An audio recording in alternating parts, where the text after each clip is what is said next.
আজকে যে পরিস্থিতি হয়েছে ক্যাম্পাসে, অ্যাটলিস্ট আপনারা যদি কেউ দেখতেন, বিশ্বাস করেন আপনারা সারা জীবনের জন্য এই ছাত্রলীগ জিনিসটাকে যে কি পরিমাণ ঘৃণা করতেন বা ভয় পাইতেন আপনারা জানেন না।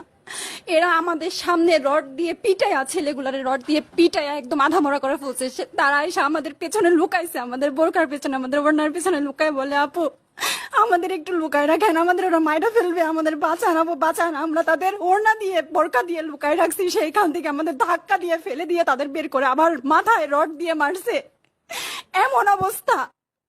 এবং তারা আমাদের ক্যাম্পাসের পরিচিত মুখ, আমরা চিনি তাদের, তারা এই অবস্থা করছে, রাস্তায় একদম শোয়াই ফেলছে। আমাদের হলের মেয়েদের বুকে বড় বড় যে আসতো ইট, এই ইটগুলো বুকে ফেঁকে দিছে, মানে একদম পুরো বুকে লাগছে, এরকম জামা কাপড় ছিঁড়ে ফেলছে, এত বাজে অবস্থা। অথচ আমার ব্যাচমেট, আমরা যাদের সাথে ক্লাস করি একসাথে বসি, আমি তাদের একটা কথা বলতে দেখি না এগুলো নিয়ে, একটা কথা না। এবং তাদের নিউজ ফিডে গেলে দেখবেন তারা এখন এগুলাই সাপোর্ট করে যাইতেছে।